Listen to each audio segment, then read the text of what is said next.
All right. Okay. Go. Good morning, everyone.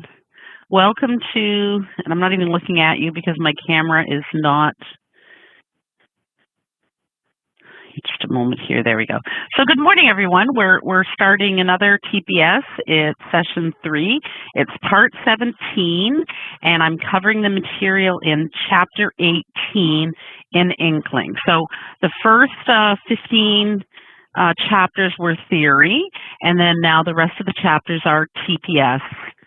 And so we're covering chapter 18, and we will not be doing an in-class exercise today. There isn't one. However, I will go to the a few problems and add some things. So we're going to cover the quality at source, and then I will walk you through, or I'll give you the refunds for the practice problems at the end. Hopefully that's okay. Yeah, so we're going to get started. Good morning, everyone.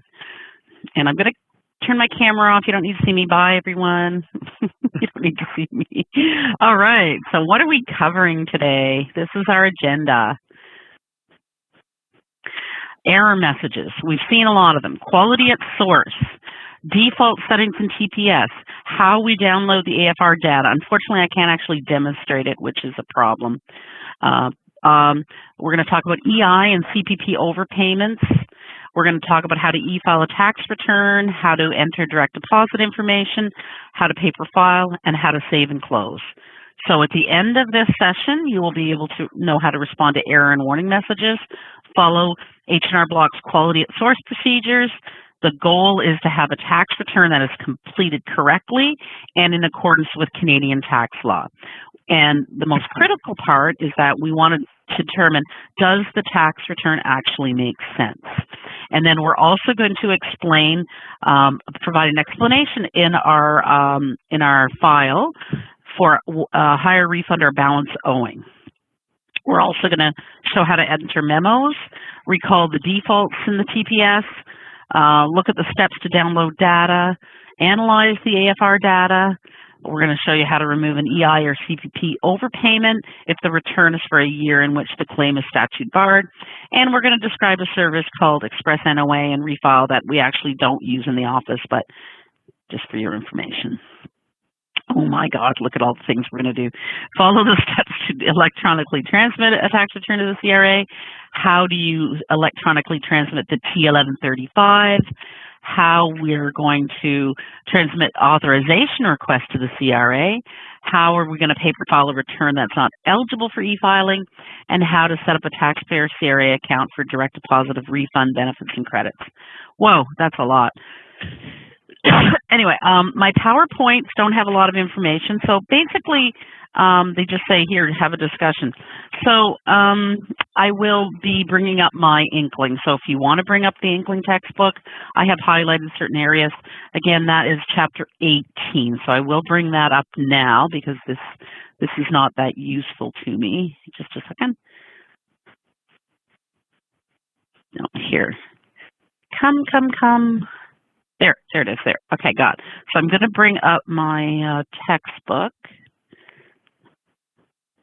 And it's disappeared. Huh. Okay, so just give me a minute. I've got to go click on it again. You know, when I get into the office, I prep everything, and then it just disappears. There's only so many things I can have up, it appears. All right, so here we go. So, there we go. All right, so here we are in Inkling. And yes, good morning. Wine is good. Abby says wine is good. Yeah, it is. Honestly, after last week, Wednesday and Thursday, oh my God, I can't drink wine in the morning though. I only drink it at night, and only one glass. Here we are, chapter 18, quality at source. And so we're going to go to error messages. So, I mean, I'll bring up the textbook, but I'm just going to highlight the most important things. We will not be doing in-class exercises, but we will be opening up a Dave Duncan's file. So let me, I should get that up now too. There we go, Dave. I'll get Dave Duncan's up for when I need it. All right, so we've already seen the error messages. They must be addressed before the tax return can be calculated and completed. So there's different types of error messages, and here it shows you there's 4 different types. There's errors that prevent calculation, which we've seen, errors that prevent e-filing, which we won't see in the office here in our student learning environment. We have warnings, and we have things that are tagged for review, which we've already seen, right? So in terms of preventing calculation, you have to figure out what the problem is. E-filing, well, usually that's corrected once we e-file and we find out we have an error. Again, warnings and for review. How to resolve them? Well, I've already showed you the little triangle that we look at. We also have a notes and diagnostic page and an error preventing report. So, and we also have an optimization tab. So what I'm going to do is I'm going to bring up my TPS right now. Here, I'm going to move it over so you guys can see it. And I'm going to go to Duncan.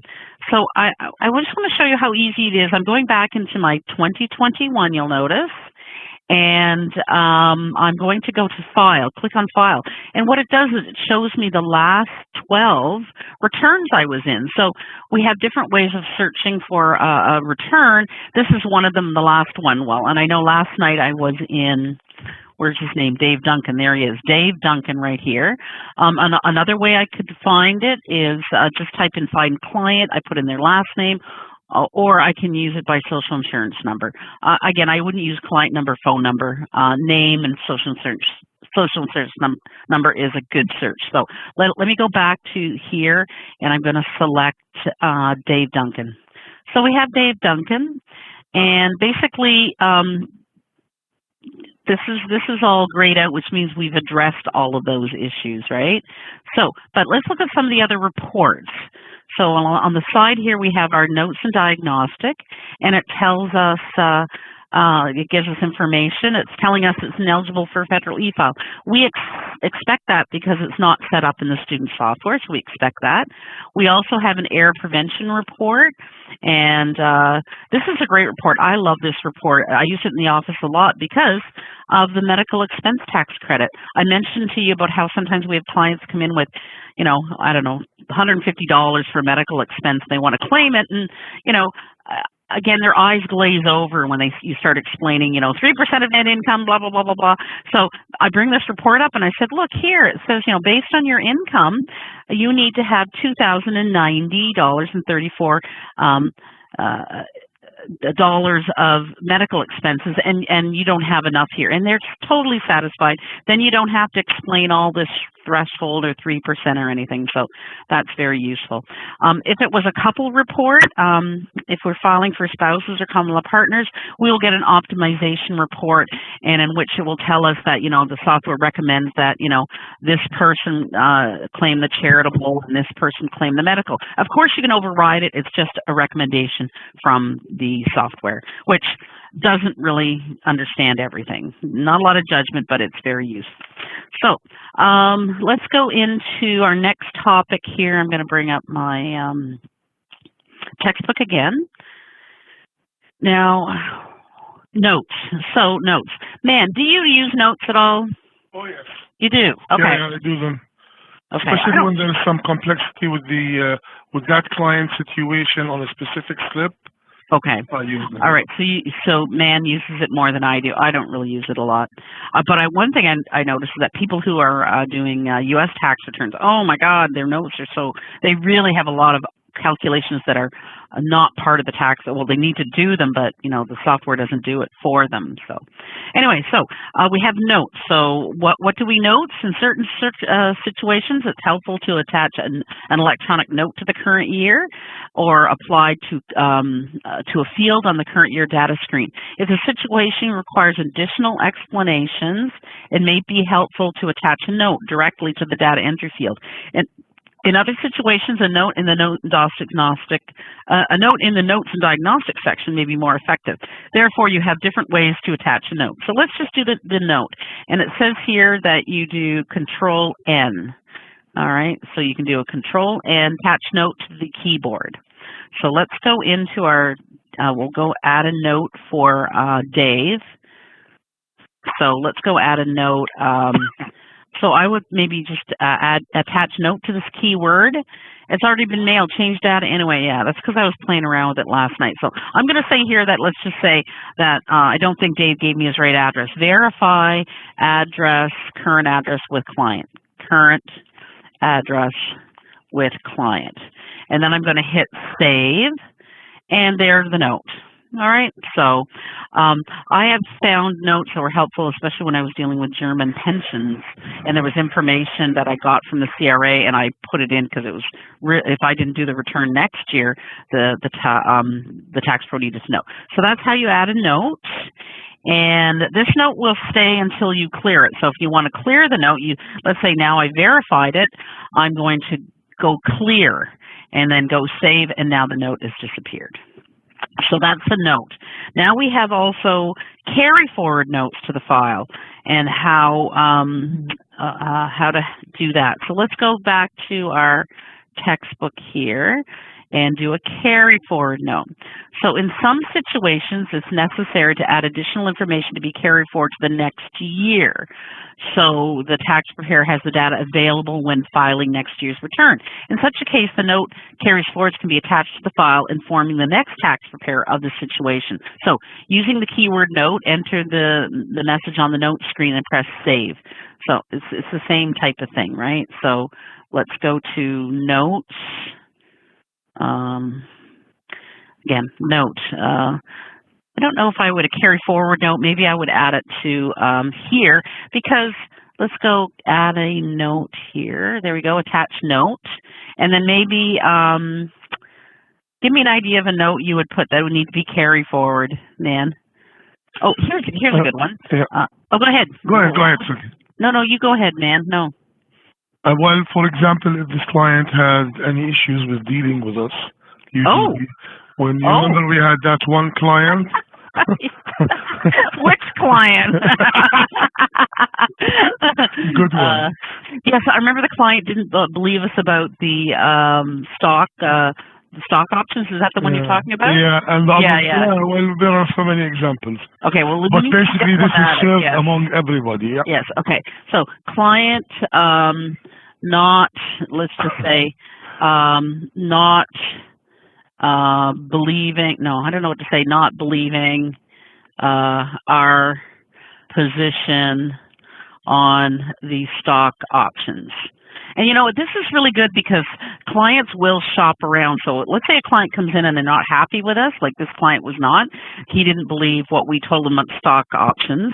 And so we put a note in, so if he goes to another office, it will alert them to say, oh, we've already explained this to him, because he's probably going to go and complain about us. But anyway, there's a carried forward note. So that note should be carried forward, all right?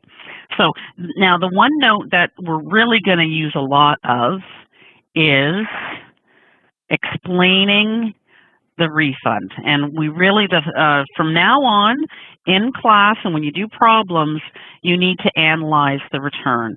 So where are we going to put that information? It's going to be in accountant here, in accountant field, and it's going to be notes annual. And so in notes annual, we're going to attach a note to explain if the refund is over 500 or the balance owing is over 500. I tend to do it. I like it in the learning situation to review every single file. So they don't want you to put a lot of information. I just usually do refund due to semicolon. And in this case, his refund is due to moving expenses. So that's where you put the information. So how do we get there? We go to Smart Start Accountant. So there's the Smart Start Accountant, and we go to Notes Annual. You can also type in Notes Annual. If we go here and add keyword, we can go Notes Annual. All right, and that brought it up. You're probably wondering why my typing's bad. My typing's bad because I have a big binder in front of my keyboard, and I'm reaching over to it, so that's why it's so bad. This one here, I'm not going to put one in. I'm just going to save it, and there's nothing there.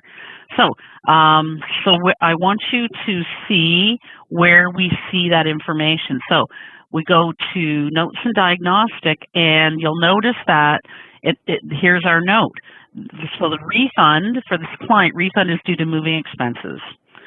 So, and that will be in the file because we need to analyze every return. And in this case, we haven't looked at his return, but that's why he had a refund.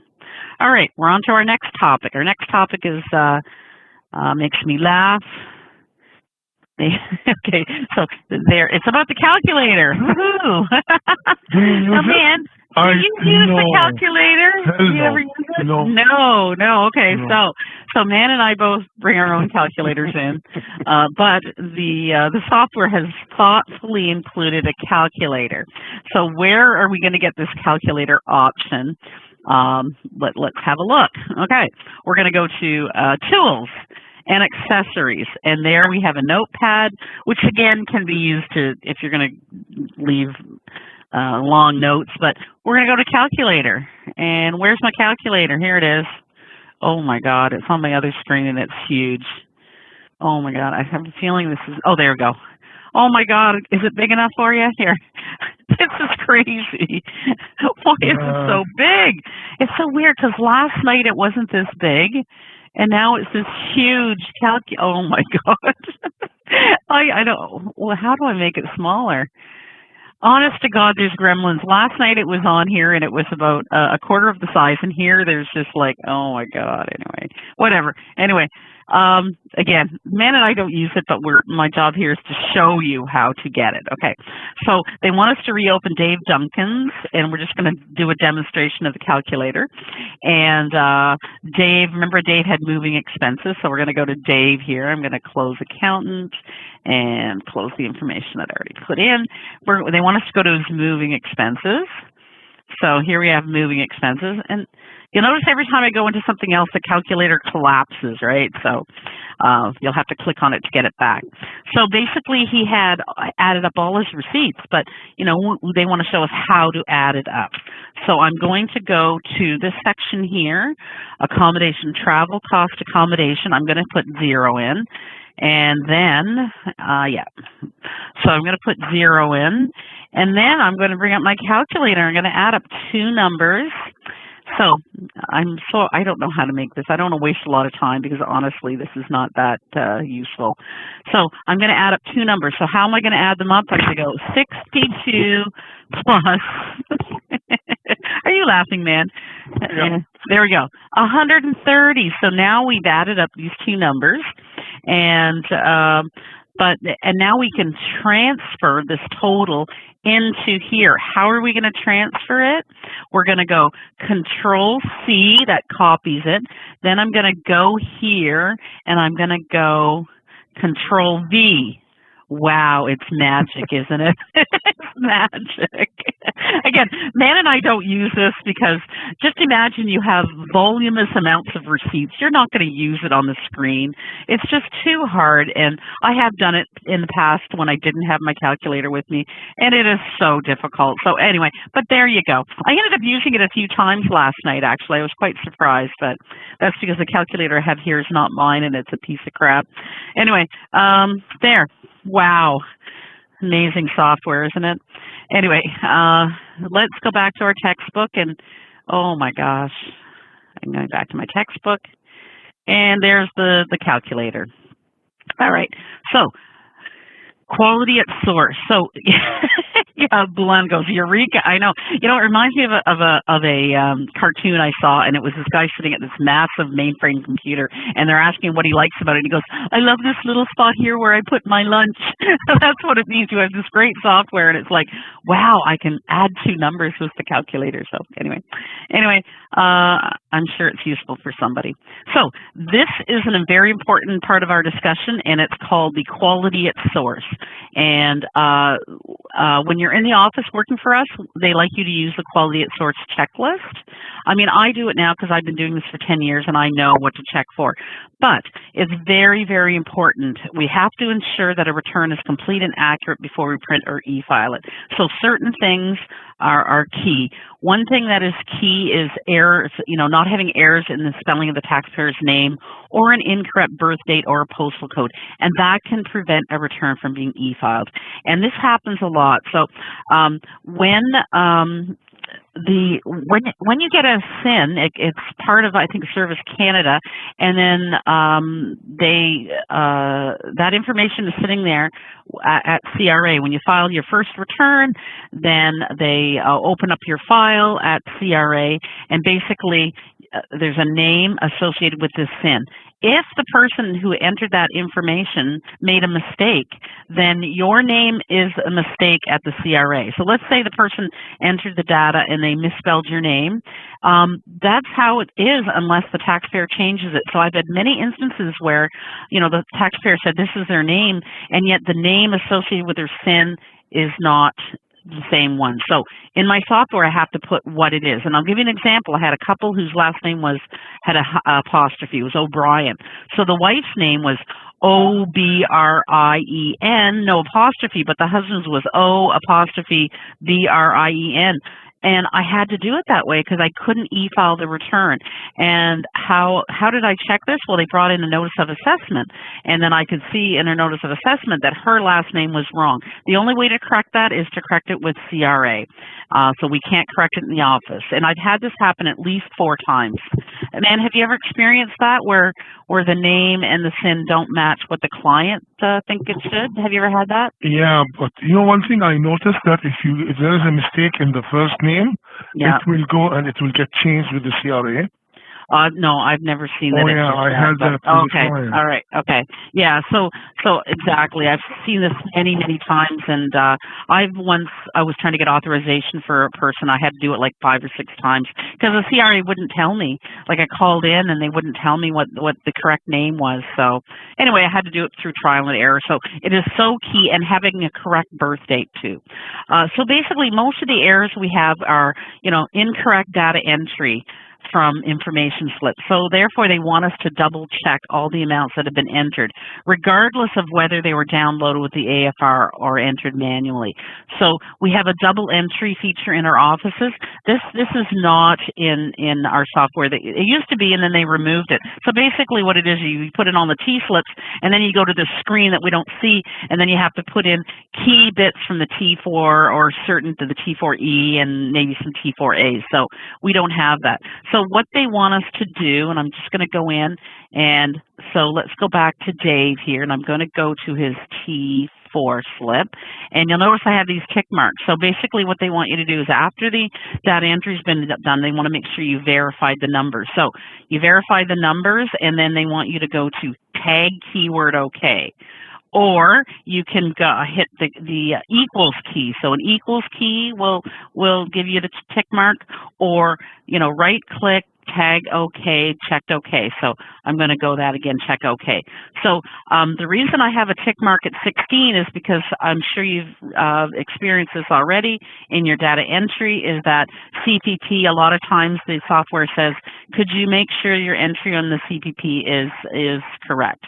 Now, and just because my experience has told me always check that you put the income tax in. To me, that's the key number. So I do that, but you don't have to. There's a question here. Does anyone else check the returns in the office? Irene, that's exactly the point. Years ago, this company used to have a department where all the files went there and it was reviewed, and they've gotten rid of that. So that's why they want tax pros to double check their work. That's why we're doing these things, because they've eliminated a whole department. And I know that traditionally, if you go work in an accountant firm, no return goes out the door until a partner goes through it. So we don't have that in our office. So that's why we have this quality at source, so that you check your own work. Sometimes we have, like, for instance, our doc, who's our district office coordinator, she'll come in and spot check them and give her feedback. You were double checking returns last year at H&R Block? Okay, we don't do it here in this district, but I have done it before. But that's why we also do, if somebody comes to me in the office and they've got a cashback, I want to see that they've analyzed, and I want to know why I want to make sure that the tax pro knows why there's a return and no mistake is made. So anyway, so they want us to do that. So let's go back to our textbook here. The other key issue is that the return is not prepared correctly if it's not supported by the required documentation. So, electronic filers are required to view their client's supporting documentation. Tax pros at H&R Block must therefore ensure that they have seen all the documentation before filing it. I would add, seen, you should copy it and put it in their file. So, so if they bring in, we'll talk about some of the things, but you copy everything, give all the source documents back to the client, but we keep a copy, not just seen, copy it. I think that should be changed. Anyway, maybe I'll send a correction in, right, man? Anyway, and then we also want to double check the RSP deduction limits, undeducted contribution amounts, and the required home buyer lifelong learning repayment information. It comes through in the AFR, but when I do a return, and we are required to go into the account, and I print these things out, make sure they're in the file. All right, so somebody said, Sarah said, I noticed in the past the receptionist checked it. That is true, Sarah. The receptionist will check it, but the receptionist is not a tax pro. She's just checking for administration things. However, making sure that you know, all the forms have been signed, but you know, there's no, nobody's looking at the quality of it. The receptionist doesn't have enough, usually has enough knowledge to review it. Would you not agree, man? What does the front desk usually do? Yeah, no, they're not tax pros, so that's all admin. It's not quality. All right, so so even though some of the slips will come down in the AFR, they still want us to check it. We need to verify any amounts and do the check mark. We have to have, this is also tuition carry forwards. All right, so here, this illustration 18.1, this is so important. It's basically saying make sure that you do have the correct SIN, the correct spelling of the client's name, correct address and postal code, that is key, and correct date of birth. And then have all the information slips been entered? Has the AFR data been downloaded and analyzed? Have the entries been double checked? Yes. Supporting documentation provided by the client to support documentation. Support payments, receipts, copies of court order agreements. Many times I've had clients, you tell them, I need to see your support agreement, and they bring in 3 pages of it. That's the one that relates to their child support. We have to have the whole document. So if it's a 50-page document, we need it, and we need a photocopy. Now, we do have the facility to, if they're going to be a repeat client, to scan it into their file, which is in another system. It's not in DTMax, and we can have it in there so they wouldn't have to bring it in every year. So that's a nice thing that we can do, scan it in. But we have to have the whole court order. You can't just have selected pages. RSP contributions, a lot of times there's a lag between the client gets the RSP slip and it's not on rep a client, so it's very important to have that. Tuition fees, tuition transfer, child care expenses, medical expenses, we have to have the receipts. The only time you don't have to have it is when a medical expense such as box 85 is on the T4, that's good enough. You don't have to have it. Same with charitable. If it's on the T4, you don't need a receipt. However, if they're bringing in charitable, you need to review them and go through them. If in moving expenses, you have to have your receipts and a letter from the employer regarding reimbursement. A lot of times clients don't have that, but we tell them about it. So sometimes you can have a letter from an employer saying that they've been reimbursed a certain amount. The next 2 are level 2. It's if you have employment expenses, so we're going to ignore that. Provincial property tax credits receipts for, again, in the past, when the property tax credit was paid on the return, we had to have a receipt. I would not stop a return if I didn't have the rent receipt. What do you do, man? Yeah, I always check for the rent receipt. I know, but do you not do a return and wait for the client? No, I do. Yeah. But I always tell the client the importance of getting a receipt and saying, if you're audited, we're going to be asking you for a receipt, so you might want to get it. In the past, we had to have it. Now we don't. I'm not going to hold up a tax return, all right? And then we're going to confirm carry forward information about the home buyer, lifelong learning, RSP, and any tuition carry forwards. Then when we get to the part where we've completed it, the client has to sign the T183, and all the audit message has been addressed, and then the processing status is ready for e-file. And of course, we've explained our refund or balance in excess of 500. So in my case, I do it probably all the time. And sometimes I always do it mentally, but I might not write it, and it's really important to write it down. All right, so let's look at Dave. Let's go look at Dave. If we remember Dave. Let's look at Dave's overall, the big picture. Sometimes you get so focused on putting in the data, you don't see the big picture. So it's really good to look at the whole return. Does it make sense? Now, in the case of Dave, he has employment income, and then he had the wage loss replacement. Then he had EI. So he has a pretty high income. What are some of his deductions? So he has RPP, moving expenses, and then he has a deduction for CPP, and he had the other employment expenses. Remember, he was working from home. So what is his refund? Okay, refund, $1,661.93. So what would you write, and why does he have a refund? Let me know in the chat. What would you describe in our notes annual? Why does he have a refund? Okay, moving expenses. What else? There's other things.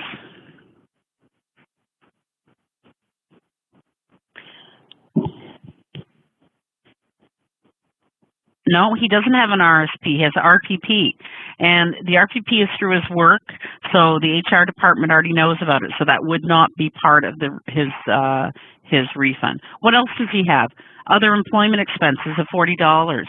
Yeah, he had that was due to the COVID benefit working from home.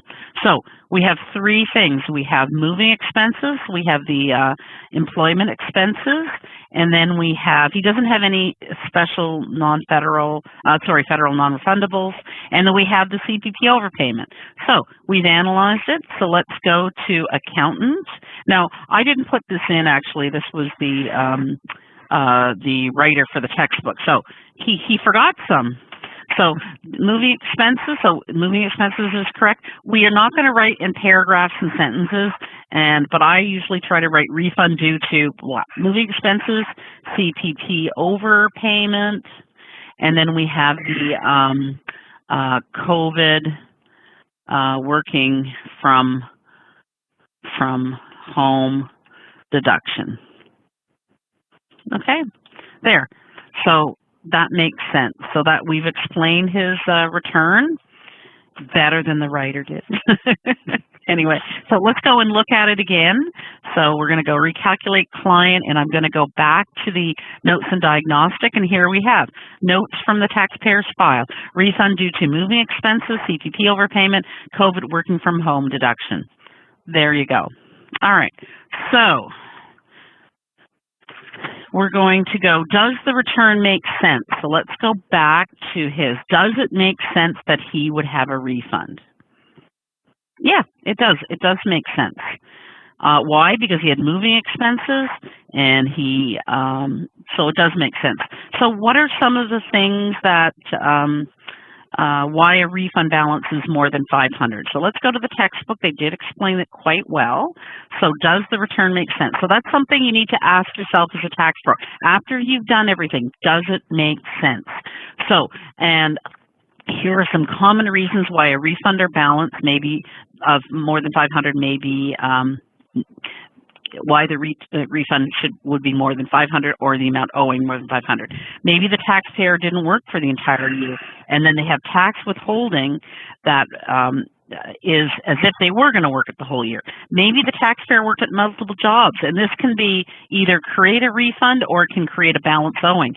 Sometimes if a taxpayer works multiple jobs, there isn't enough tax taken off. I've had instances where clients had almost no tax taken off, and then when you put in their 6 T4s, and then they haven't had any tax taken off, and they owe money. And the problem is a lot of these are relatively low income workers, but there wasn't any tax withheld. Then you have the opposite, where you have the higher income earners, and they have multiple jobs. They have different jobs, but tax was taken off. The other issue is that a taxpayer could work in a different province. I had this a few years ago where a gentleman was in Oakville. He came in, and I couldn't figure out why. When I first looked at it, it's like, why does he owe money? And it turned out he worked in Nunavut, but he lived here in Oakville, so I guess he'd go and work and come home and stay with his family. And I had to look into the provincial tax rate for Nunavut, and it was quite a bit lower than the Ontario tax. So, you know, sometimes when clients go from one province to the other, you know, they may owe money. I know usually they owe money in Ontario. We have a high tax rate, and I once had clients from New Brunswick, and they were like, well, why do I owe money? And I looked at the tax rate of New Brunswick and Ontario, and then I said, welcome to Ontario, where you pay higher taxes. So anyway, sometimes you have refunds or balance owing. Maybe the taxpayer is claiming deductions that were not factored into the tax amount withheld at source. So we all know about the TD1. So you can fill out your TD1 and you can tell your employer about these extra deductions, like maybe you have a spouse who doesn't have a job, or, you know, that stays at home, or you have, what's the other one, a disability credit that can be claimed. Most people don't do that, and they like to have refunds, but some people are, I'd rather not pay the tax and just have my money beforehand. So what are some other reasons? EI. We've seen how EI, the tax withholding, can vary from 5 to 10%. The taxpayer has sources of income such as investment income that is not subject to tax holding. We see that a lot with seniors. Here's an interesting one here. I highlighted it. So sometimes, again, the taxpayer made an RRSP withdrawal. Now, the financial institutions have to withhold tax. This is the rate. So if it's $5,000 or under, the bank will withhold 10%. If it's over $5,000 but just under 15, it'll be 20%. If it's greater than 15,000, it's 30%. So this can actually help create a refund, or it can help create a balance owing, depending on if they did it many times. Like I've seen it where someone lost their job and they kept, you know, every few months took out of their RSP and it was only 10%. Unfortunately, she ended up owing a pile of money because her tax rate was more in the 30% or at least 20 to 25, and she only had 10%. So she ended up owing a lot of money. So that's an explanation for why. So any questions on that? Well, we move on to the next topic.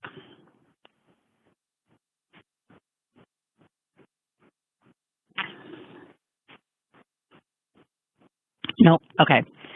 Oh, I needed to have some coffee. So what are some of the default settings in TPS? We've already talked to some of them. Let me know in the chat about the ones we've already discussed. What are some default settings in the TPS?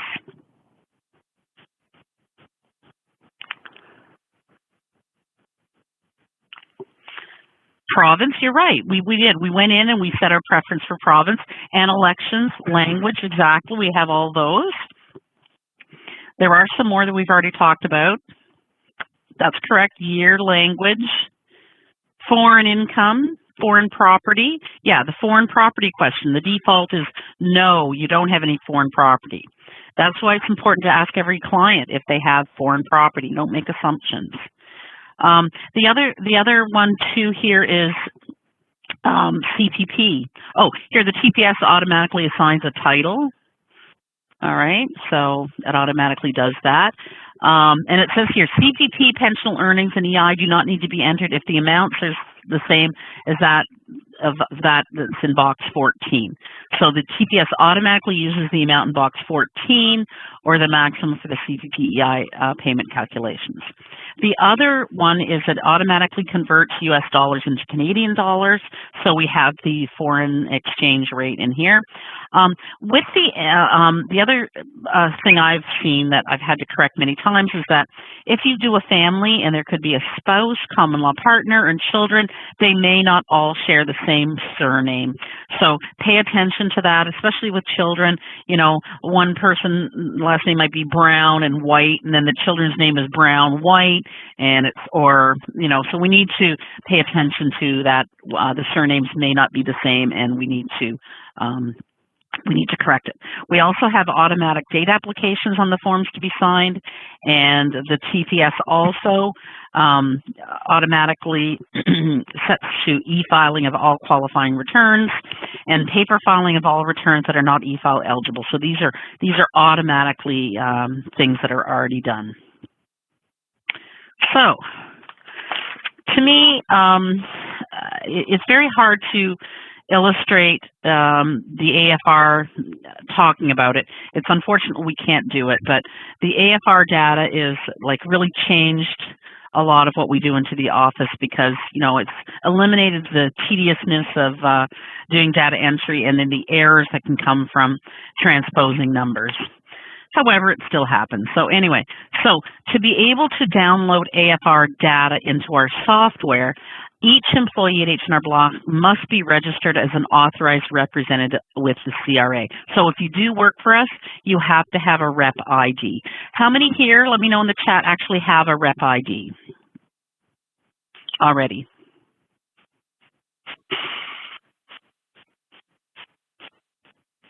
Okay, Abby, if you've already set up a rep ID, you still have it. I've had the same one for like 10 years. Yep, okay, good. So unless you've forgotten your password, I know I've never forgotten my password, but yeah. So we all have you have to have a rep ID, and that is how we access the client's information in the AFR and how we go onto the rep a client. We have our basically H&R Block, when you get hired, they want to know your rep ID, and then they let CRA know that, yes, we represent them. How do you get the rep ID? We will cover that later. I think that they will send you that information.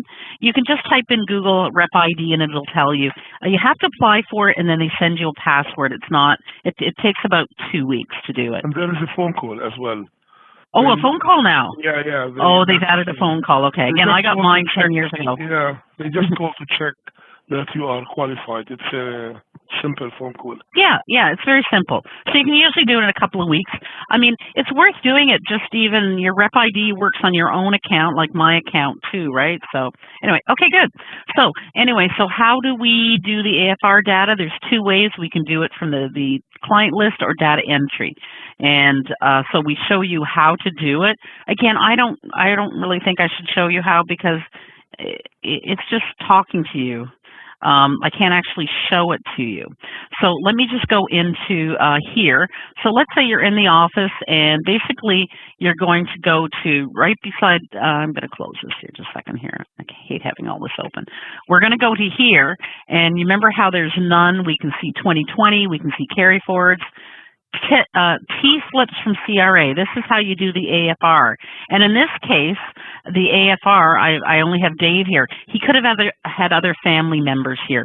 So you could do an AFR on all the family members, but really you shouldn't do it unless they're in the office actually having their tax return done. I tend to only do, I will maybe do the partners AFR at the same time. What do you do, man? When you do your AFR? I do it from the client list. So you don't do it this way? No, when I have clients coming for an appointment, I do AFR all of them. Okay, all right. At the same time. So I don't do that, but you can do that. So this is one way to do it, and then you go retrieve information. If I click on it, it's going to tell me normally it would take me to my to CRA, and then I would put in my rep ID and password. Okay. Yeah, that's exactly what we're doing, but I can't show you because we don't do it. The slips are automatically imported into the TPS, and right now it's, okay, here's what I'm getting right now. Here's it going to Government of Canada, and then here's where I would sign in, and then I have to put my user ID and my password, which I'm not going to do, and then, because honestly, I've forgotten my user ID, but I know my password. Anyway, so then you're going to download it. So then once it's downloaded, I'm going to cancel it. Then you'd have all this information, and then you're going to copy it over. I can't even show you because we can't. So Man does it in a different way. He goes to client list, and let's say we're doing it for Dave. You go to client list, and you're going to go to this. I mark them, Liana. You do? Yeah, I mark 4 or 5. Yeah, okay. I'm just going to show one, though. Okay? Okay. So, yeah, I'm just going to show one. Again, it brings up the same menu, right? So that's how we're going to do it. But Man would have, I don't do it that way, but anyway. Man and I, we get to the same place, we just do it differently, right, Man? Yeah. Anyway, yeah. So that's how we would do it. Okay, so anyway, the AFR also brings down other information, which we're going to look at. All right, so let's look at the AFR data and what are we going to see that's downloaded. We're going to, oh my God. Oh yeah, here. Oh, so basically it's telling you here how to do the copy. So, you know, if you're going to work for us, then I would go back and review this. You'll definitely get training in the office, and this would be shown to you. You'd be shadowed. You would shadow with a tax pro, and they would show you how to do this. But there it is in the textbook.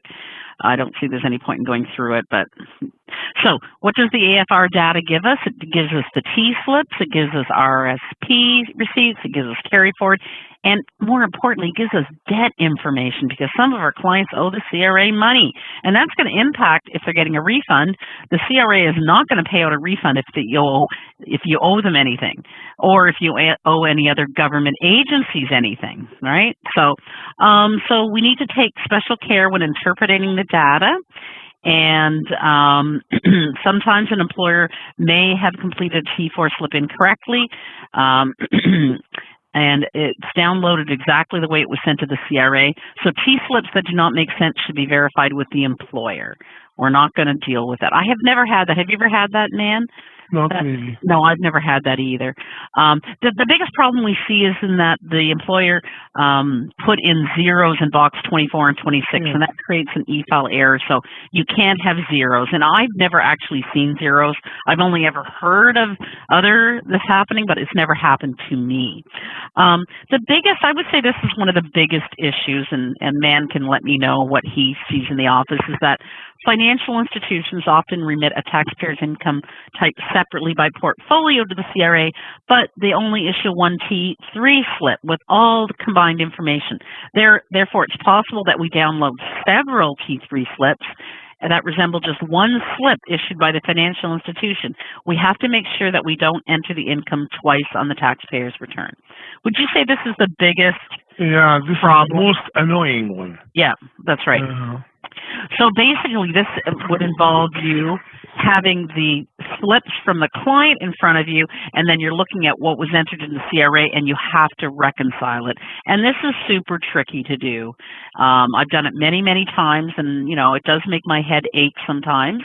But, you know, I just want you to be aware of that, and you need to review it. And if you need, yeah, it is, Abby. It's a heck of a lot of work.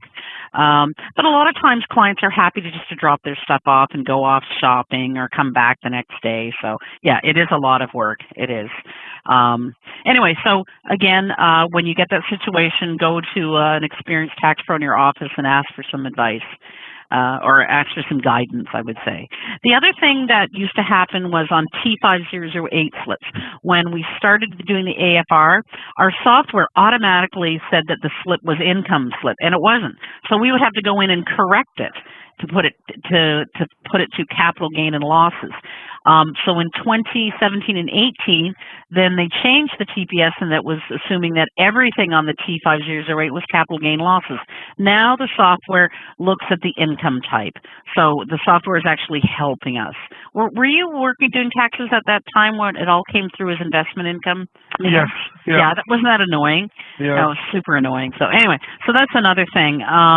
The other thing, too, that we need to be careful of is T-slips may be issued in U.S. currency. However, this information is not part of the downloaded AFR data. Therefore, tax pros are required to verify the currency by checking the actual slips. Now, you won't be able to do that if the client doesn't have the slip, but you really need to look at the client's slips, and you need to compare what came through the AFR and then what the client brought in, because I've seen many, many profit sharing, T4 profit sharing slips that do not come through in the AFR, and yet the client brought it, and I've seen tax pros ignore it because they didn't go through the slips. It is so important that you go through the slips that the client brought and compare it to what's on the AFR, because there will be discrepancies, especially early in the tax season. So a client comes in the middle of February, they could have no T4s, and by the end of February, they could have 5 T4s. And then they could even have T4s that come in even later. So what else here? And then sometimes lump sum payments, we're missing code. So, the AFR isn't perfect, but it does help us, but we still have to double check everything. Anyway, anything to add to that, man? No, I think okay, you covered it. Good. After a while, you do so many of them, you're old hat at it, right, man? You just what to look for. Yeah. That's right. You don't even know you're doing it. So the other information that comes through is a SEN CDE AFR. And this is information, here it is. Here's an example of one. And basically it's saying this is a CRA tax data delivery service. It's telling us some key information. It will tell us, is the client in bankruptcy? Is the client under a refund exam? Did the client get a Canada worker benefit? Does the client have balance owing? And in this situation, we have a balance owing. They owe the government $368.75, and that includes interest up to the day that you've done the AFR. So in a week, this number could be different. The client could have paid it, or there might be more interest, because the CRA interest is compounded daily on any balances owing. It also tells us if there's reassessments in progress. So here it says, yeah, it's in progress for 2016, the year 2016. It also shows any other liens. Now, liens are also called refund set-off. So in this case, we have a lien of CCB of $59.90. We have a lien here of CSL. What is that? Canada Student Loan. $2,800. You'll see a lot of those, by the way, and it's usually way more than $2,800. Here's one. They owe Employment and Immigration Services, $635. Here they owe GST, $39.85. It also tells us of unfiled returns. They're saying this client hasn't done their 2014 and 2019. And of course, for us in the office, we take great delight. Our heart sings when we have a client that comes in and we can do more than one return. We love it. Do we not, man? Yep. We love it. Okay. Anyway, so this is very interesting.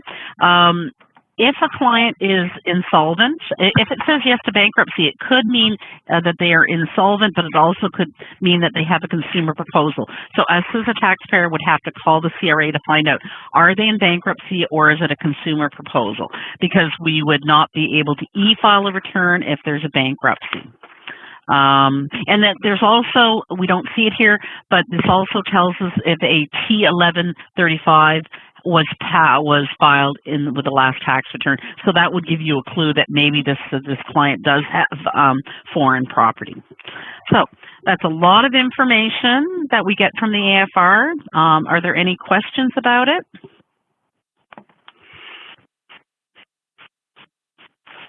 No, okay, I'm going to keep going on. I have mentioned this when we did the theory, how there are some years you cannot get your CPP and EI if you're filing prior years. So if tax returns are filed late, if the EI payments are, if it's after 3 years, you're not going to get your EI overpayment. It's statute barred, and with CPP, it's 4 years. That would be a good theory question. I think they used to ask it all the time. So basically, if an EI overpayment is reported on tax return for the year 2017 that's being filed in 2021, the claim is not allowed. Unfortunately, our software doesn't know that, all right? So you could do 10 years and maybe, if over the past 10 years the client has gotten CPP or EI overpayment, even though the software says it, the CRA will not pay it. Even if you send it by mail, the CRA does not pay it, okay? So how are you going, what they want you to do is they want you to adjust the return. No, in very few instances are you allowed to adjust the T4 or change the data, but in the case of this, it does prevent e-filing, unfortunately. So we'll get an e-file error. So what are you going to do? So it tells you exactly what to do here. So if the taxpayer is only one T4 slip, you would enter the T4 slip as usual, calculate the error, and if an EI overpayment has been calculated, check the error and warning messages for the required amount of EI. Then you're going to enter the required amount of EI on the EI premium. So basically, you're going to use the software calculation and put in the amount, and then there will be no overpayment. This approach can be more complicated if the taxpayer has more than one T4 slip, because depending on the situation, an incorrect amount of EI premiums could be calculated. So in this situation, when multiple T4s, you deduct the overpayment amount on line 4500 from the amount on the EI premiums for just one of the T4 slips, and that makes sense. We're just trying to make our software, make the data not have, we're trying to adjust the data so we don't have these overpayments. And you do the same for CPP. Hopefully you won't see that. I've seen that a few times that I've had to do it, but not many times. If the CRA matches the slips, will they not notice the difference? No, because, your refund, no, because they're not going to pay it out. So I've never had CRA come back that they know what's going on. They're not going to pay it out. So because our software doesn't have, we could actually have a algorithm that would note when you're filing it. You could do that, but we don't have that, right? So no, CRA will not. No, CRA notices, usually income amounts and tax. They're not going to notice this. So how do we e-file a return? Well, first of all, remember we talked about e-filing and paper filing. So we have certain exclusions from e-filing, and our software will certainly detect that. If you're a deemed resident, which is not your return, you don't get that till above level 5. If you've died prior to the current year, I don't think that used to be old. This needs to be updated, because you can e-file deceased returns. So if a social insurance number begins with 0 and the taxpayer is not a newcomer, can't e-file. If it's coded bankrupt and the client is filing it in bankruptcy or post-bankruptcy return, we do not do the in-bankruptcy returns. Usually it's done through a trustee. It says only pre-bankruptcy returns are accepted. If you're an immigrant, you've left Canada, it's paper filing. If your address is outside Canada, paper filing. And if you're filing a voluntary disclosure program, you can't e-file. Certain types of income, you cannot e-file. I thought this was interesting. There's more than 12 selected financial records, so too many slips. Again, I've very seldom had people who couldn't e-file it. Another reason, if a taxpayer has certain foreign taxes paid to more than 3 countries, it has to be paper filed. So there's certain deductions. I've never had any of these, but certainly they would exclude you from paper filing, from e-filing. You can go and see an up-to-date list on the CRA site. Not going to do that. And then, this is really, really key. This would create a paper file too. If the taxpayer has no income, this must be indicated on the return. Otherwise, it will be e-file eligible. Use the keyword no income in the other personal section. So let me just go and show you that. So let's go to here. Now, we don't have that in the case of Dave, but we're going to go to, it said to go to other personal data. All right, and I'm going to go continue. Open up other personal data. So no income. Tax return to be filed without any income. Basically, if this says, if there's no income and you didn't check this off, it's going to be a paper return. So you have to click yes. Reason, I'm going to tell you why I'm really highlighting this, because this is what happened to me.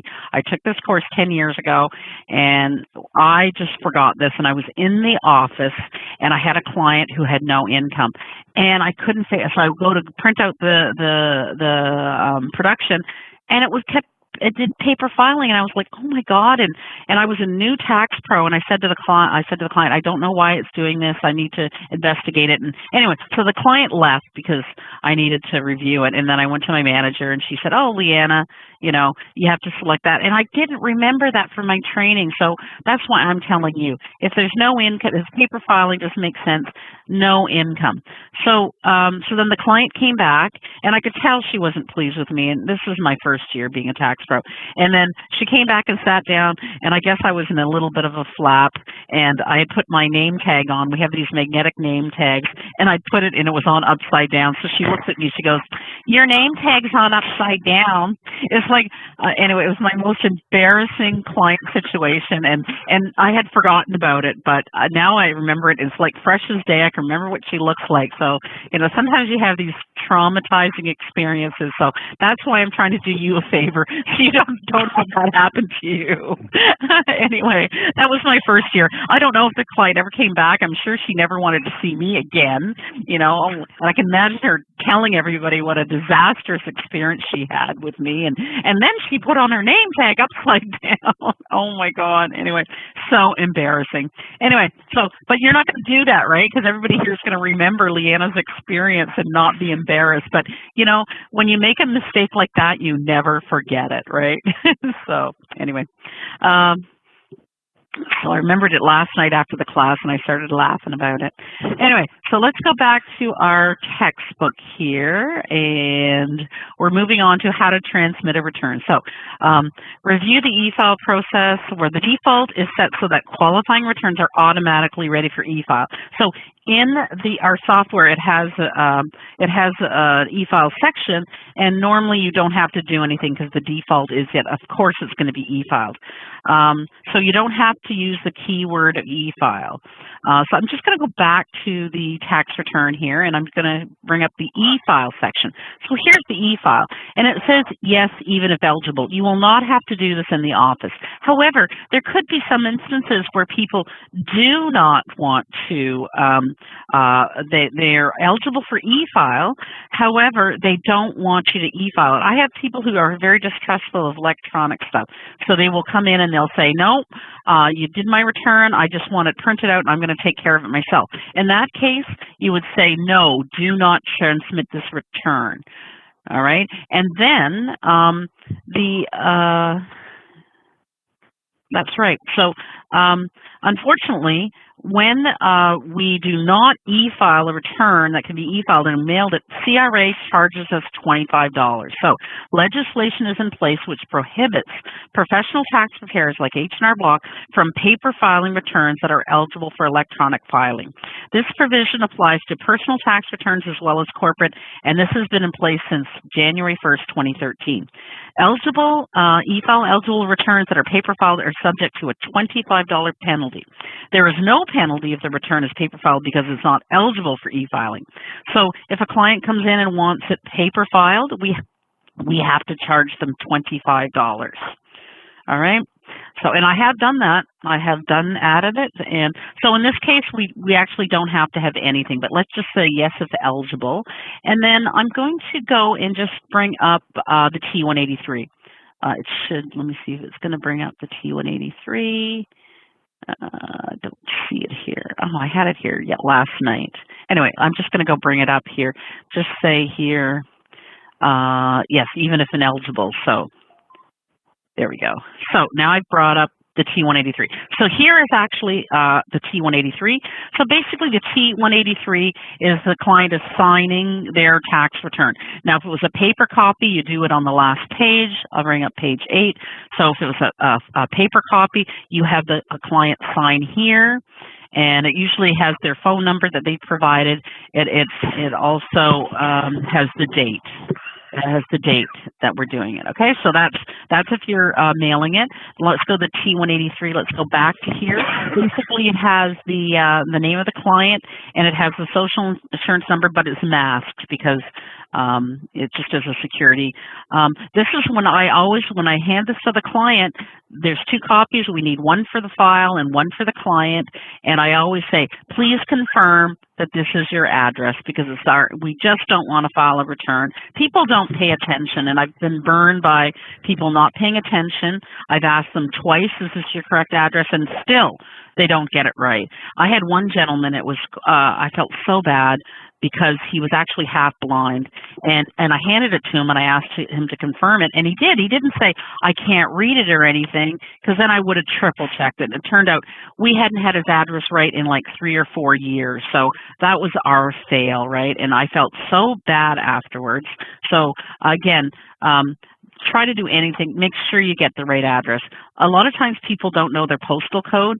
Does everybody know how to find a postal code? Let me know in the chat. You know how to find a postal code? I find I do that a lot in the office. How would you find a postal code if the client doesn't know it and it's not on their T4s? How would you find it? Nobody's ever looked up a postal code? Yes, thank you, Abby. Canada Post, that's right. Canada Post, postal code lookup. I do it all the time. All right. So what does this? So when the client signs a T183, you're declaring your income. This is your income. This is your refund. We're saying that we're using H&R Block. There's a document control number in case you have to call the e-file desk. There it is. We're also, are they going to get a paper copy of the assessment, or are they going to have it online? This is where they sign. And then if you have power of attorney for somebody, this is where the representative would sign and they print their name. That would usually come through. All right, so that's the T183. So let me see here.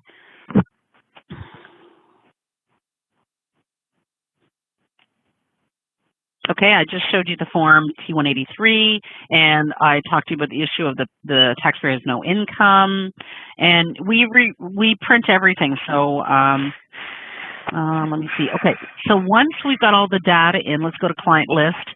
In this case, I showed something. I'm going to change this because I was demonstrating something last night. And I'm just going to go, okay. So you'll notice what it says for days return. It says it's ready for e-file. We haven't e-filed it yet, but it's ready for e-file.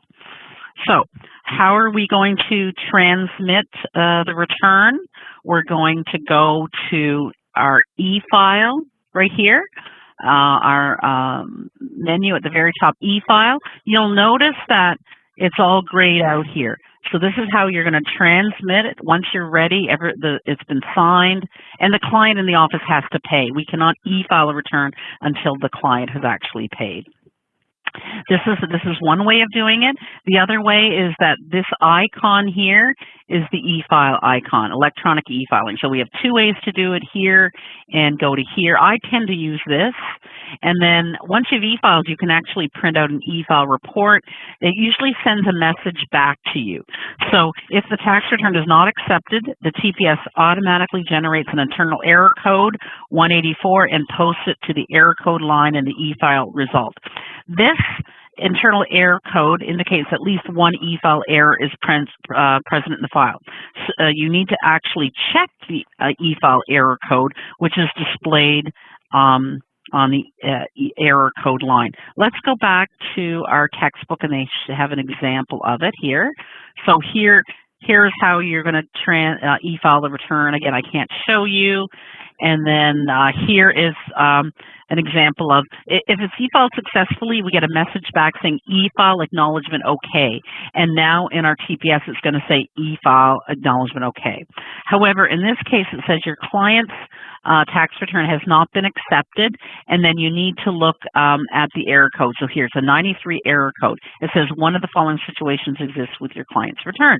So how are we going to find out what this error code is? So when I first started, we used to actually have a printout of the e-file error codes, and I don't know if they do that in the office now. A really good CSL managing the office would have it.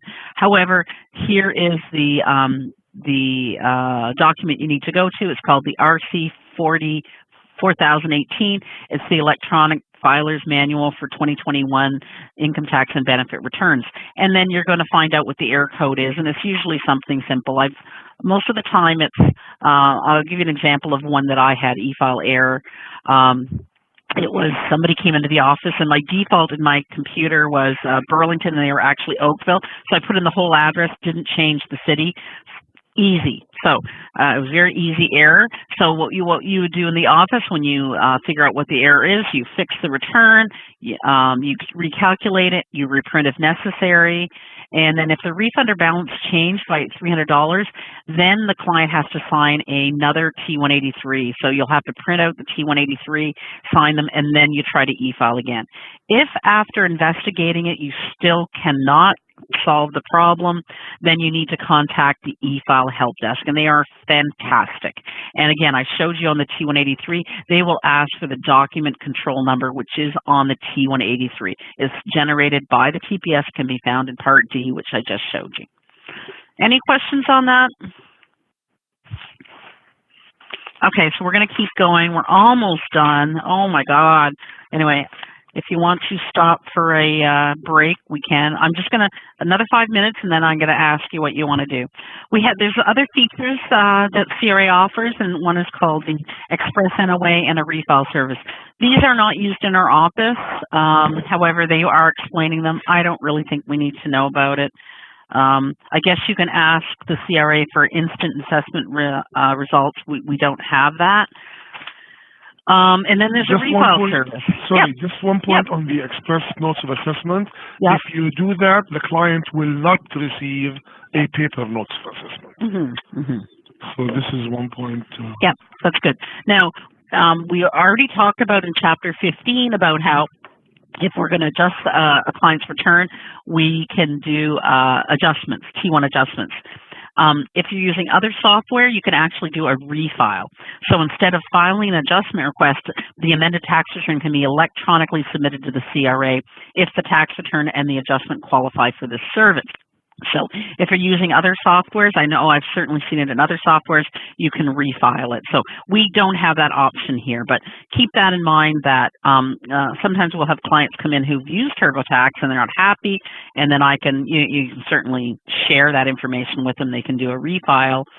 So we can't do it for them. So anyway, we can't do that in our office.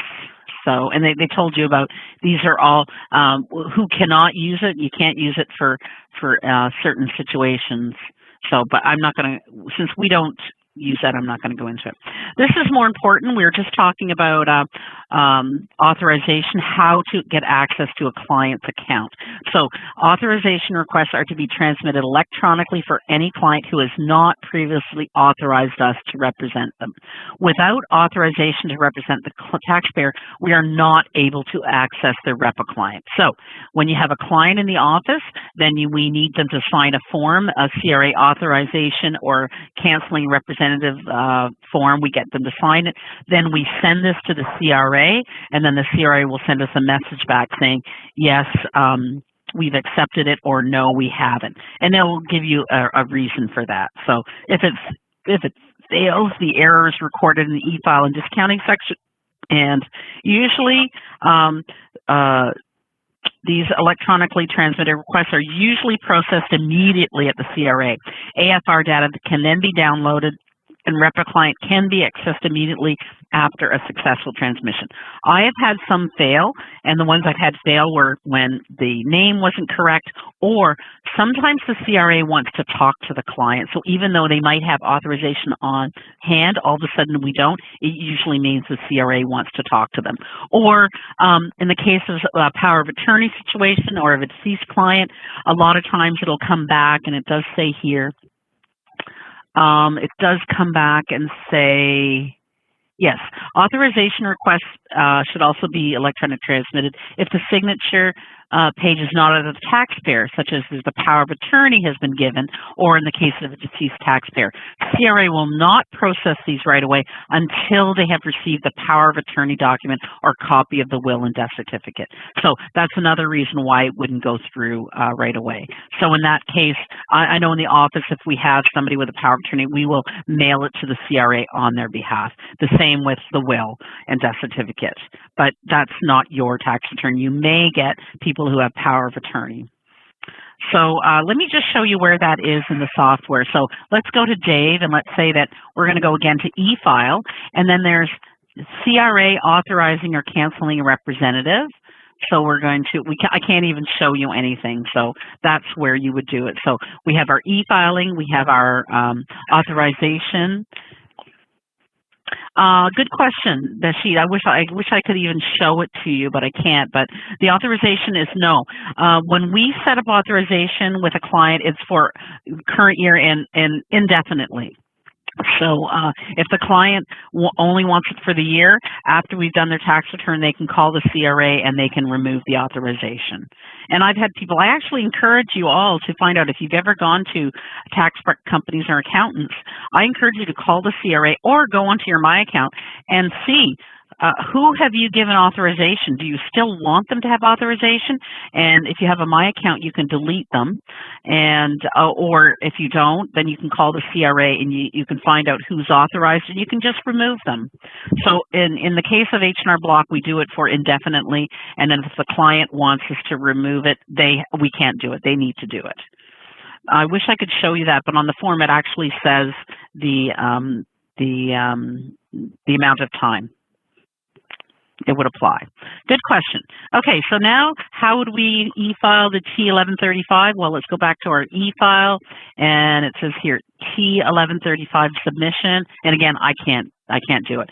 However, I just wanted to mention that, so if somebody does have the T1135, you will have to do it separately. It's not part of the T1 return. It has to be e-filed separately. I know whenever I have these, I make sure that I put it on the file folder and I highlight it and I put a little box when I tick off when I've done it because I do not want to do it.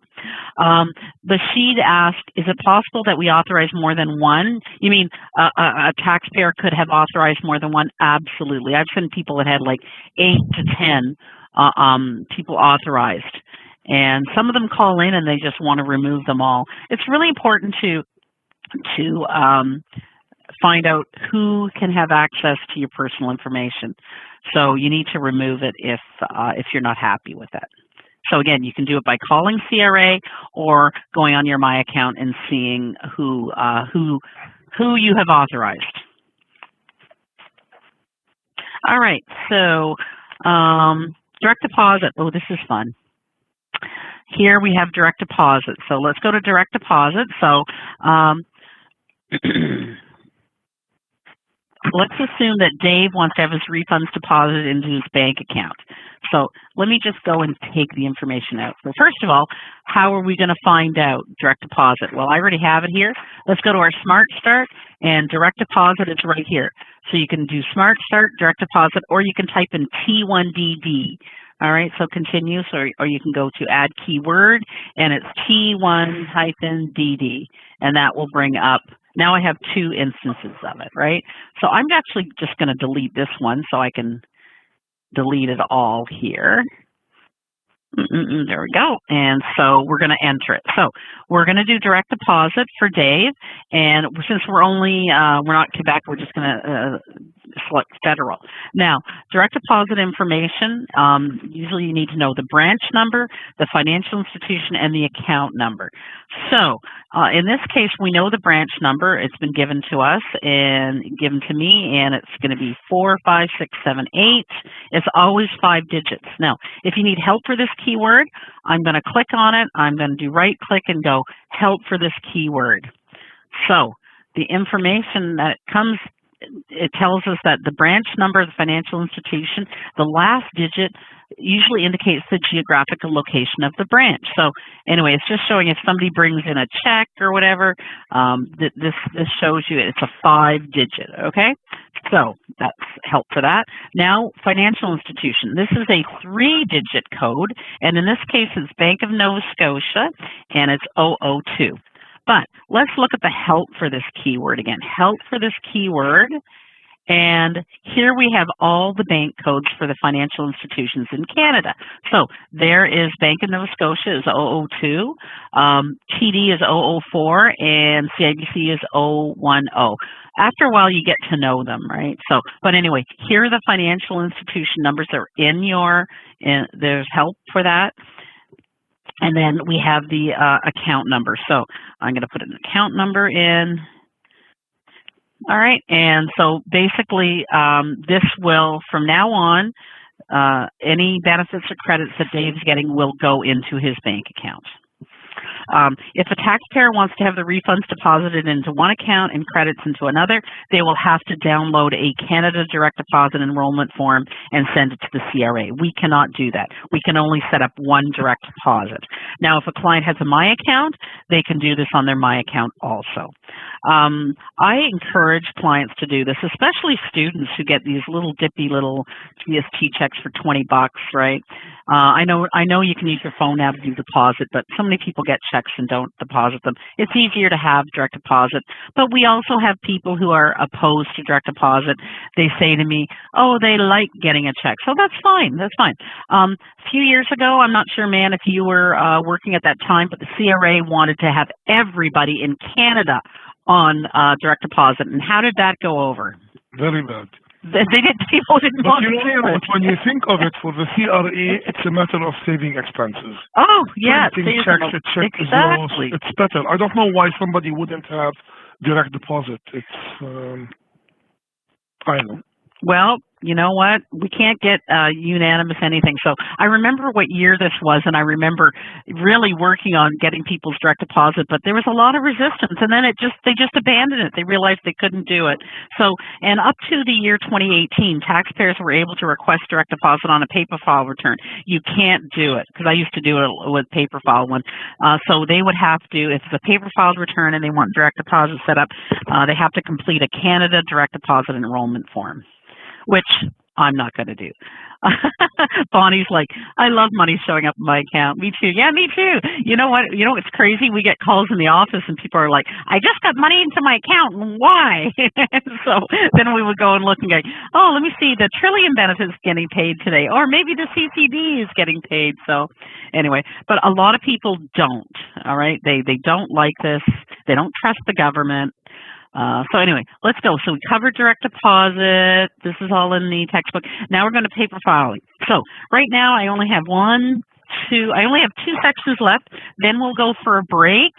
And then we'll come back and we'll do the practice problems. So let me just finish this part off because we've made great time today. So again, we talked about paper filing. Most tax returns can be e-filed.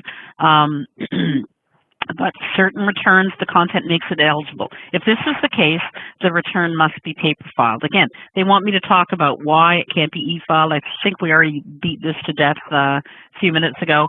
The taxpayer is an immigrant, the taxpayer's mailing address is outside of Canada, the taxpayer is in bankruptcy status, or the taxpayer is reporting certain types of income, or the tax return is a year prior to 2017. So the TPS automatically produces a paper return if it's not e-file eligible. No selection is necessary. And again, if they've requested it to be paper filed, then we will say, no, do not transmit this return, and then we would charge them $25. So here, usually since 2011, paper filed returns require the mailing of a T-form general condensed form instead of the full 4 pages before 2019 or the 8-page return. So you're not going to be submitting the 8-page return. There's actually a condensed version, which we don't really look at in the office, but it is available.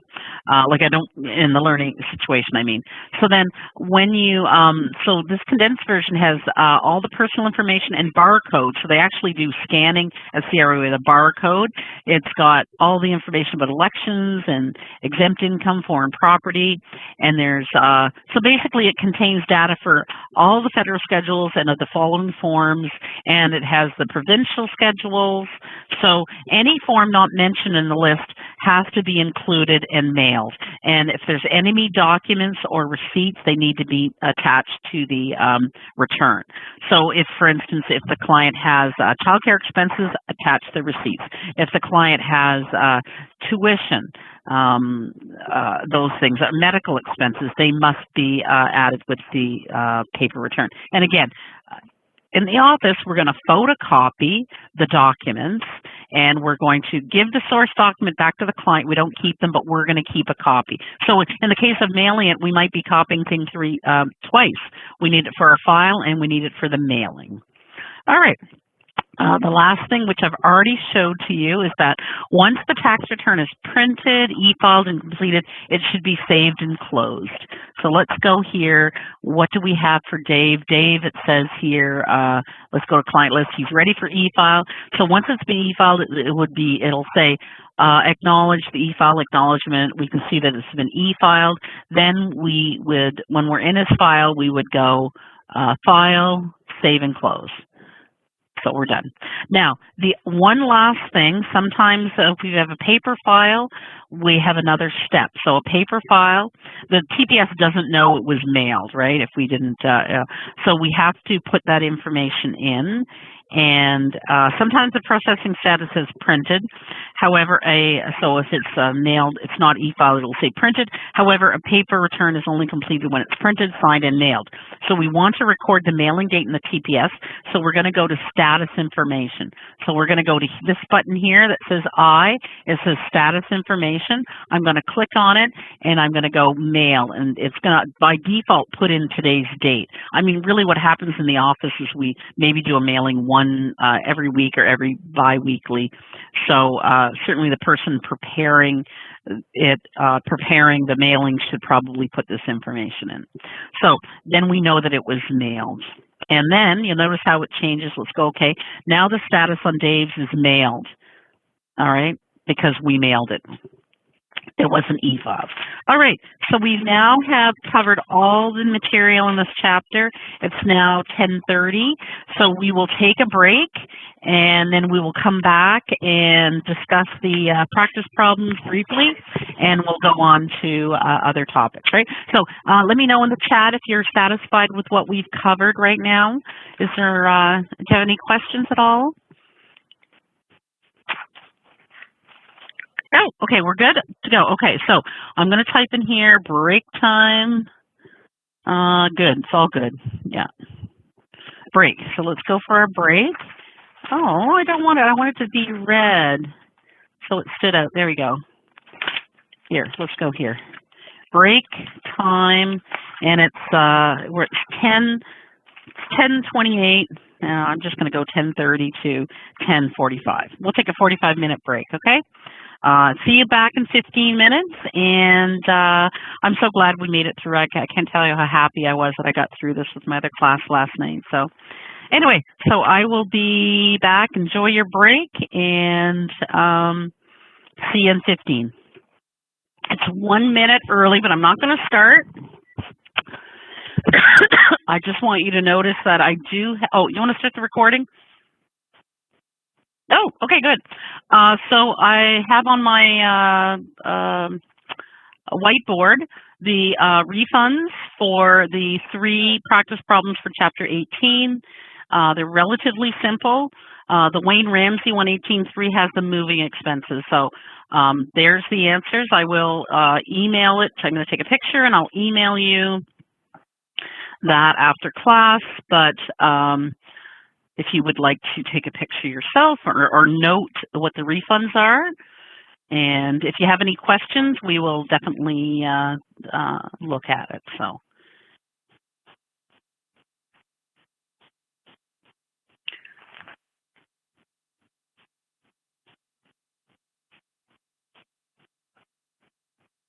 Okay. Oh, that's weird. Why is it not there? Okay, so we're good there? Okay, great. Okay, so there it is. So I guess my cursor was sitting there. Okay, perfect. Okay.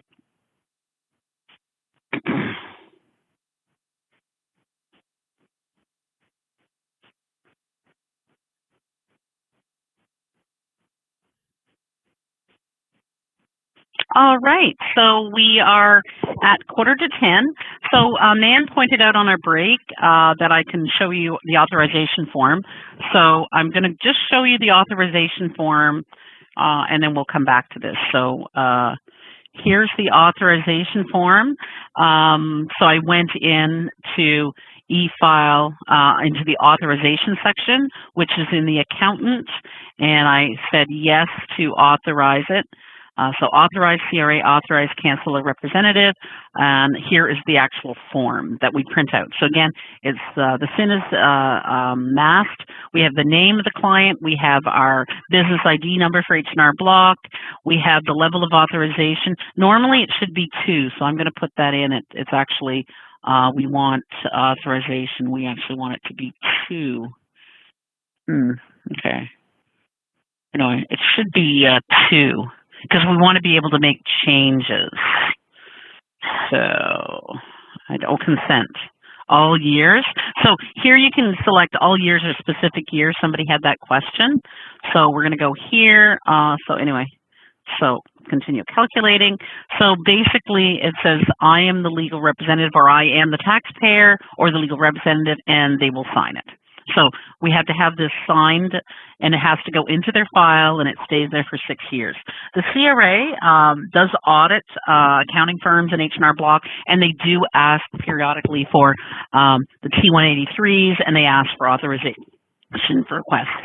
They do ask for that. So, okay, so we're done with that. Now I'm going to stop sharing, and there we go. So, are there any questions about the practice review problems? Did you have a chance to do them?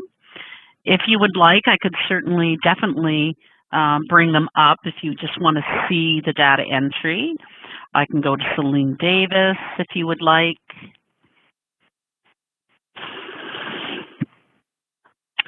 So, anyway, let me know. What is the amount for 18.1? It's right here, $9.10. The refund is $9.10. So, yep, okay, I can show you that. I'm going to share monitor 2, and I have Celine up. So in the case of, that's a good question, actually, in the case of the professional fees. Yeah, so I'll just reiterate that. So with the professional fees for her, again, this is her personal information, her address. There is her T4. She doesn't have a heck of a lot. We have the personal, the Schedule 3 showing her sale of her principal residence. And to put in that, it's considered D, a dues. So where are the dues here? 18.1, did she not have dues? Why don't I have that?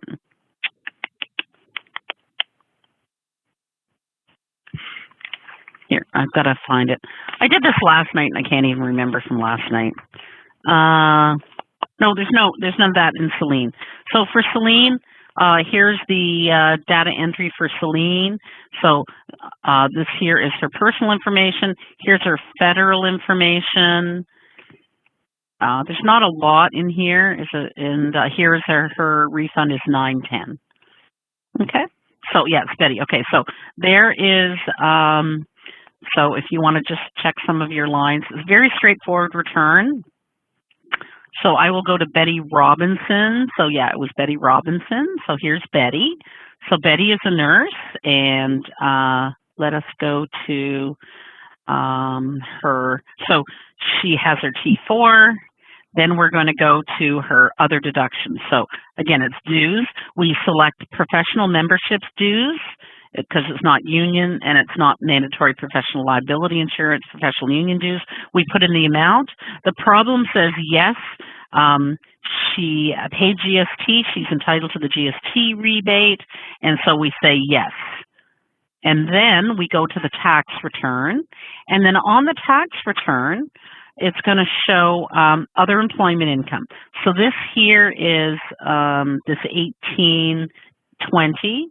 Is that that is for the GST. This here is the 175.15. So basically, she's getting a 1810. Yes. Oh, because last year it was 1820. So we have to put that in. So where did we put that in? It's right here. So basically, what happens is that she's had each year she pays the professional dues. She gets that rebate. So 1820 represents the rebate that she got in 2020, and we have to report that in her 2021 return. Then the second step is that we put her current fees in, and then it creates a rebate. So let's go look on her return here.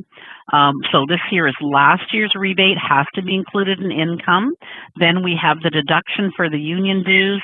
Then we go to the bottom here, and we can see that she's getting a rebate for this year's of 2015. So then in 2015, this amount here will have to be included in your income in 2022. So does that explain that? Yeah. Raymond, when we did the return, we remember we did the preferences and we went into user default, and I believe that we went in and we selected, where did we do client information or miscellaneous? We had selected that, and I can't remember. Where is that, man? I'm just trying to remember. I thought it was in preferences. Oh, identification. It's an identification. Sorry, what's that? I can't hear you.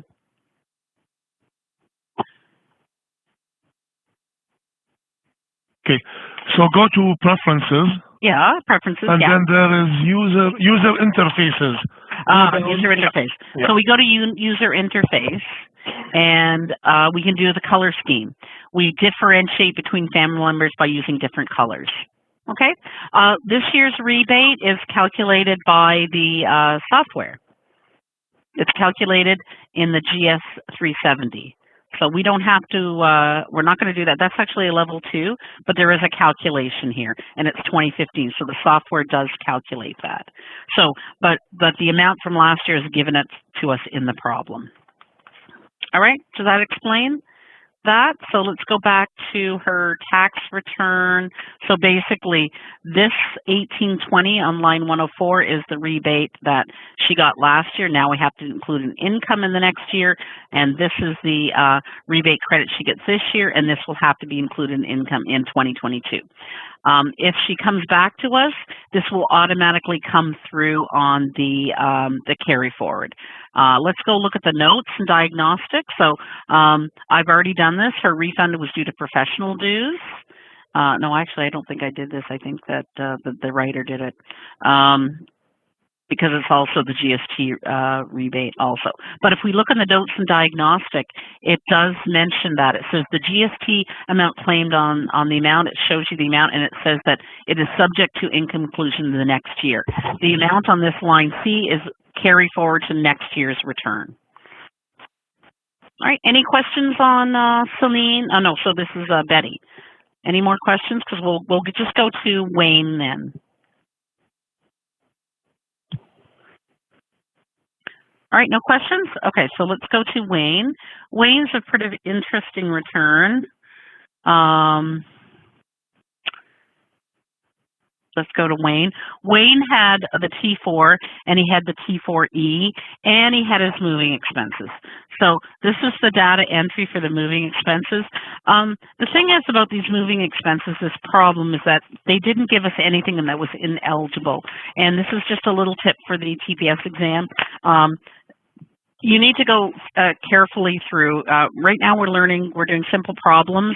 There won't be a lot of irrelevant information, but once we start doing more chapter review problems, then there will be irrelevant information. So in this case, all the information given for the moving expenses for Wayne, it's all eligible expenses. So let's go to look at the actual tax return. So here we go. So here we have Wayne, we have his personal information. Here's the first part of his return. It shows that he has his employment income and he has EI. He has a deduction for union dues, which are on his T4 slip. And we also have moving expenses. This is a huge amount for moving expenses, $18,688.90. Then we have his non-refundables, which are pretty standard. Then we go here and look what happens. His the moving expenses basically put him in a tax bracket that he doesn't have any taxes payable.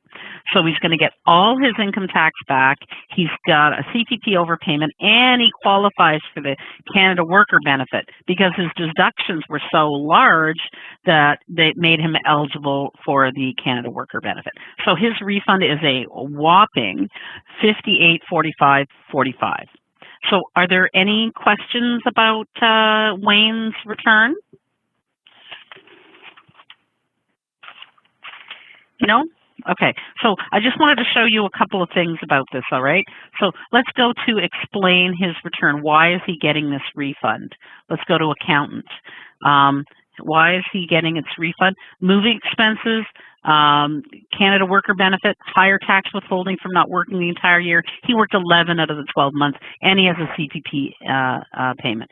Have I ever had anybody with this large one? Yeah, I have. Not a lot, but I have. What about you, man? Have you? You have, yeah. So in this case here, I've never had a situation where he didn't have to pay taxes and he got the Canada Worker Benefit. No, there's no carry forward because we're claiming the whole amount. If we go look at the T1 moving expenses, there's no carry forward because these are his net moving expenses. There was no reimbursement from his employer, and his allowable moving expenses are capped by his net eligible income. So again, we will have to calculate this number. Last night somebody asked, does TPS calculate it? No. And do you recall how we calculate the number of net eligible income at the location? Does anybody remember? Let me know in the chat. No. Carry forward if you've not used the moving expenses. No, there's no carry forward here because this here is his eligible income, so his moving expenses are capped to this. His moving expenses are under that, so he claims the whole amount. Yes, that's true, Abby, but there's one thing that you're missing. Union dues. Thank you, Lorraine. So I'm going to bring up the calculator. Oh, I'm so excited. Ooh. Anyway, I'm going to clear it, and we're going to, so basically we're going to calculate it. This here is his T4, and it's only employment income. It doesn't include his EI. So 835 minus the union dues minus the CPP enhanced 156.68, and that gives us 34,128.32, which is here. I can't, this is so big, I don't know why. Why last night it was fine. And anyway, I'm just going to go back to here, 34,128.32. So this is a number that you would have to calculate and put it into your data entry here for the moving expenses. You have to put this number in. And it actually, if you go and click for this help for this keyword, it actually, let's go help for this keyword. It actually says income for moving expenses. Oh, actually, it doesn't really help you here. But what I go to is that I would look at the last page. I would look at here where it explains to you how we calculate the net eligible income.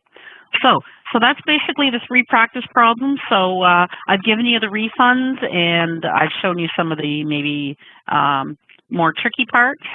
18.1, Zunjin says, would you show me 18 data input? Why I got 25 own, okay. At the end, please share refund and balance owing of all these like before. Yeah, I did do it on the whiteboard, and I'll go back to the whiteboard. So you want me to go back to 18.1, which was Celine Davis, and you're saying 2,500. Where do you have 2,500?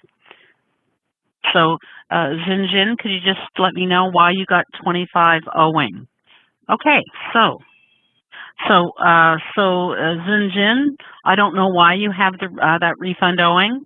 So perhaps you didn't put in the fit. Perhaps your data for the is there a capital gain showing? So you shouldn't have 2,500. So again, so maybe if you'd like to just take a picture of the data entry, this is for Celine, 18.1. So, oh, you forgot. Yeah, exactly. See, okay. So this is why when I do the data entry, I check that. So we're supposed to be checking this. All right, we're checking our slips. I always check the fit because this is so important. Don't be sorry. It's good you did it once. It's really important to make mistakes because we know we need to check it. So that's why I always check the fit. So once you put the fit in, hopefully that worked for you, Zinjun. Okay? So yeah, that's how it's so easy to make a mistake, right?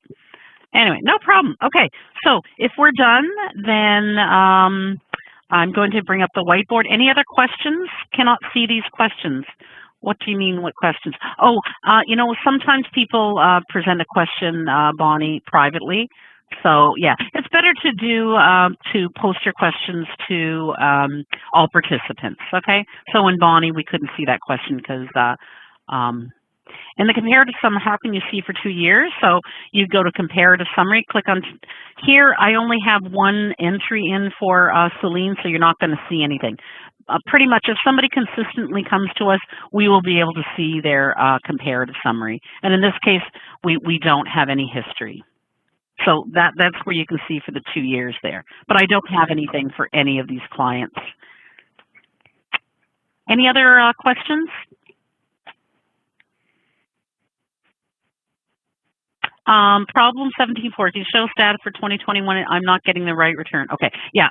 I actually, what is the name of the client? And I'll go look at that right now, Lorraine. 17.4, can you just tell me the name of the client?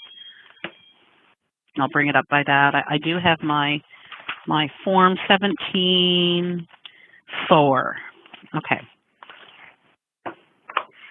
Gloria, okay, Gloria. So let's go to Gloria. Oh, there she is, look. Okay, so there's Gloria. So the refund should be, again, oh, this is good. Gloria, we do have the comparative.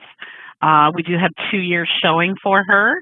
And for her, we have a refund of $1,155 for 2021. And 2020, we had a refund of $425. So what answer are you getting? What refund are you getting, Lorraine? And then we can just maybe review that. Here's the data entry. You got 106, so that means, let's see, I sometimes like to look at what's the difference between the number you have and the one I have. Let's just clear this. Oh my God, look, I'm using the calculator like crazy. Never used it in 10 years, and now I've used it like 3 times. And then I'm going to subtract what Lorraine had here, 6.35, so we're looking for 148.25. All right, so 148.25. So we must have there must be a slight data entry error here. So let me see what it could be. So here, let's double check. So the first thing I would do when I'm looking for a mistake, if I'm not getting the answer, I'm going to check this information. So check your T4 data. It's 82. Yeah, that's correct, 82. This is 2021. So we got 2021. We have our fit should be 15,672. Okay, 15,672. And we have the security option deduction.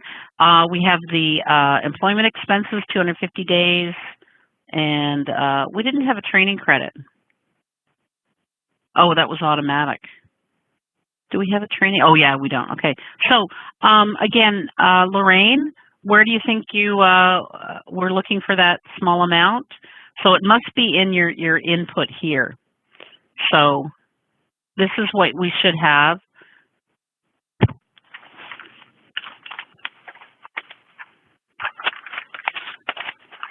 So there's no, she had, oh, are we in the wrong year?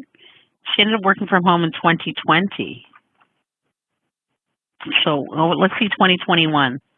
Work from home almost the whole year. Okay. So again, especially when we were doing this, there was information for the client was 2020 and 2021. So if you go back to the problem, you can go back into your 2020 year and do Gloria McMahon for 2020. Maybe you didn't do. So Lorraine, can you see where you have a data entry number that's a little different, Lorraine? Anyway, I have to move on. So, Lorraine, you can just email me about that, but that is the correct data entry. So I can't really pinpoint where. Okay, yeah. So if you want to just take a picture, but the thing is, double check your data entry first. And then we determined it was a small amount. So it's got to be something in the data entry, or make sure that you do have the right province and that you have the correct fit. And then you did put in the employment expenses. All right, yeah. So let me know. You can email me because I just want to move on to our next topic, okay? Thank you. Thank you, Lorraine. Yeah. All right. So any other questions about some of the practice problems?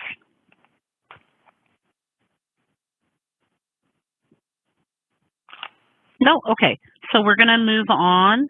I'm going to stop sharing this, and I'm going back to here. So I had a few people ask. So here are the expected returns, refunds, for the 3 problems for this chapter. So please, I will email it to you, but please take a picture too, or note it down. All right, so I think we're done for today. If there's no more questions, so I want to say goodbye, and I'll just bring up the last, the PowerPoint. I'm going to bring up the PowerPoint, and I'm going to just talk about what we did do today. So what did we cover today? This is what we covered.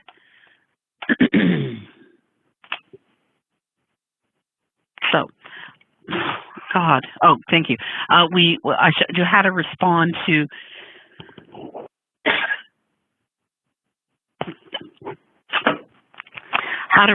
and deal with error and warning messages. I showed you the quality at source document. Leanna, we're not seeing your slides. Oh, okay. Did I not? Oh, sorry about that. I guess I stopped sharing. There you go. Thank you, man. Okay, so we responded to error and warning messages, and we showed our quality at source to ensure that the tax return is completed correctly and in accordance with Canadian tax law, determine if a tax return actually makes sense, and we apply an explanation for a higher refund or balance owing in the notes annual. We also showed how to enter a memo to carry forward. We recalled what the defaults are set in the TPS. We also showed you how to review the AFR data, how to analyze it. We also showed you how to remove an EI or CPP overpayment for the years that the return is statute barred, and we described express NOA service and refile service. We also showed you how we're going to transmit it electronically to the CRA and how to transmit the T1135. It is separate from the tax return. We also showed you how to do the authorization request, and we showed you how to paper file a return that's not eligible for e-filing, and we also showed you how to set up the CRA, taxpayer CRA account for direct deposit of benefits and refunds. So, for class next Tuesday, you can read Chapter 19. Now, it says read only. Please do not do the in-class exercises because we will be doing them, so you'll be bored. But certainly, you can start the practice problems. I mean, they say don't do them, but, you know, you can put in the information that you know. You can put in the personal information, the address. If you want to start it, why not? I mean, Nan and I agree that if you want to start it and struggle through it, it's really important to do the problems and make mistakes and correct them in this setting, right? Because usually when you make mistakes, it means, like, you know, you've forgotten something. And it's a place to make mistakes. Yes, exactly. It's a place to make mistakes, and you don't want to do it in front of the client like I did. 10 years later, I'm remembering my name tag on upside down. Oh my God, she must have thought I was a disaster. And you know, and I am not a disaster, but anyway. Anyway, okay. So that I'm gonna stop that. There's nothing else. So we're gonna go to. I'm gonna stop sharing right now. And thank you, Lorraine. So Lorraine did review her tax return, and she missed the working from home. There you go. So again, when you're doing your problems, make sure, like that's why I always like to have a printed copy. I tick everything off, and I make sure that I've entered everything. So it's very important to be thorough and double check. So, are there any other questions? Because if not, we'll be signing off. All right, so no other questions? Okay, so we can stop the recording now. Stop or pause? No, just stop it. We're not going to, no, Okay. That's it. We've covered everything. So thank you very much.